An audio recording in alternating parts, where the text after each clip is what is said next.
जब पीटीएम की हुकूमत बरसरे इक़्तिदार आई, शहबाज शरीफ साहब उस हवाले से कह रहे थे कि सिर्फ अच्छे प्लान्स बनाने से कुछ नहीं होता, इन पर इम्प्लीमेंट करना बड़ा ज़रूरी है। हम टेक्सटाइल इंडस्ट्री को फ़रोग देंगे, ये उनका कहना था। रिलीफ फराहम करेंगे ताकि एक्सपोर्ट्स में इजाफा हो। लेकिन आज हमारे सामने जो मामलात हैं वो बड़े ही मायूस कुन हैं। किस तरह से हमारे पैनलिस्ट देख रहे हैं over 100 large and small scale जो इंडस्ट्रीज़, इनका क्लोजर होना कितना नुकसानदेह और मायूस कुन है। एक तरफ आप बात कर रहे हैं कि हमने $100 अरब की सरमायाकारी लाने के लिए हम इस तरह से माहौल बनाने जा रहे हैं, लेकिन दूसरी जानिब मुल्क में क्या हो रहा है ये आपके सामने हमने रखा है। एहतशाम साहब, हमने देखें कितनी बदकिस्मती की बात है कि आज से आप देखें कि 2.5-3 साल 4 साल पहले तक चलें कर लें कि तकरीबन 15-16 बिलियन डॉलर जो है ना हमें एक्सपोर्ट्स जो है ना वो टेक्सटाइल की मद में आती थी, टेक्सटाइल की प्रोडक्ट देने के बाद।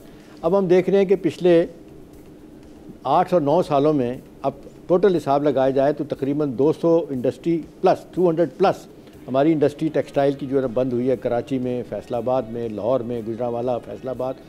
और ये तो इतना शॉकिंग है, सितारा मिल का जो है ना ये कुछ 50 साल पुरानी मिल थी और बड़ा शानदार, सबसे ज़्यादा कहा जाता था, इनका रिकॉर्ड था कि इंडिविजुअली कंपनी में सबसे ज़्यादा ये जिसको कहते हैं डॉलर टर्म में ये प्रॉफिट लेके आती थी और एक्सपोर्ट इनकी ज़्यादा होती थी।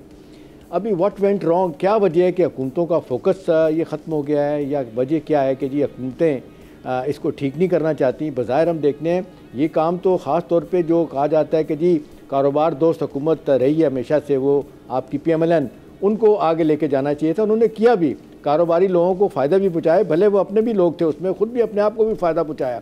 इनकी सबकी इंडस्ट्रीज़ हैं, इनकी मिलें हैं, इनकी इसके अलावा आप देखें एग्रीकल्चर में भी ये लोग चले गए हैं। लेकिन सवाल ये कि क्या वजह है। देखिए हम ना 2 लफ्ज़ बोले जाते हैं repeatedly, cost of doing business और ईज़ ऑफ डूइंग बिजनेस। ये वर्ल्ड बैंक क्या कह के थक गया है कि भी आप कम्पिटिटिव नहीं रहे। आपकी जो टैरिफ है इसका, बिजली का, गैस का इतना ज़्यादा है कि वो आप बाहर के लोग जो है ना वो इतना पैसा कमा रहे हैं। मैं आपको मिसाल दूँ, कई बरसों से हम ना ये पॉलिश की डिबिया हमारे यहाँ 250-300 रुपये की मिलती है। आज भी आप देख लें 70-75 रुपये की मिलती है चाइना की।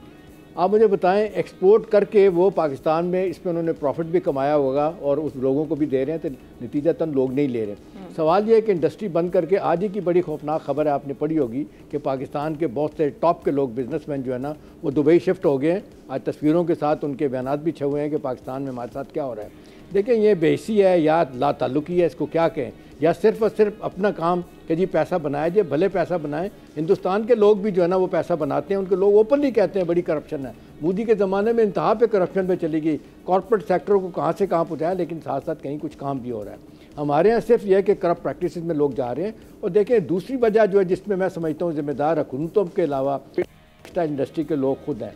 आप ना स्वयं आप देख लें कि क्या करते हैं, रॉ कॉटन को ज़्यादा ये बेचते रहे। अभी आप बांग्लादेश की जो मिसाल देते हैं, उन्होंने क्या किया, उन्होंने आपने देखें फिनिश गुड कितनी ज़बरदस्त बनाई।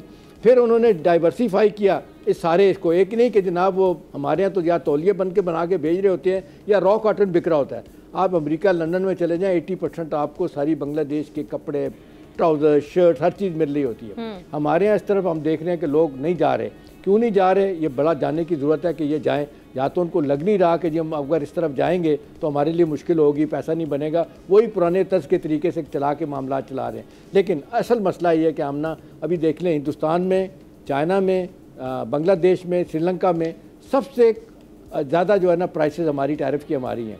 इसी तरह से अपना गैस की हैं। अब ये सर्कुलर डेट दोनों का 5 ट्रिलियन का जो हो गया है, इसको ख़त्म करने के लिए बजाय इसके कि आप नए रास्ते तलाश करते, बजाय इसके अपनी एक्सपोर्ट बढ़ाने के लिए। लेकिन एक्सपोर्ट बढ़ाने के लिए 2 छोरे जो मारे गए हम ना, एक आपको और मुझे मारा गया, सब लोगों को जो सैलरी क्लास अब तनख्वाहें आएंगी तो पता चलेगा कितना पैसा कटा है। दूसरा एक्सपोर्टर पे भी इन्होंने टैक्स लगा दिया जो पहले नहीं था।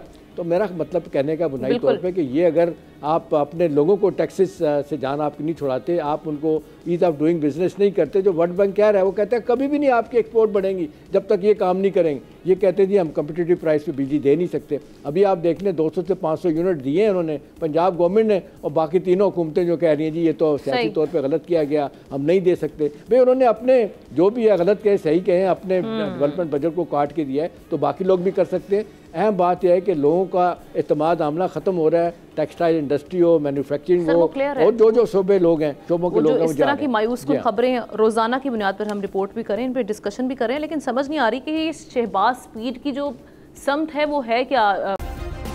सब्सक्राइब करें और बेल दबाएं ताकि कोई खबर रह न जाए।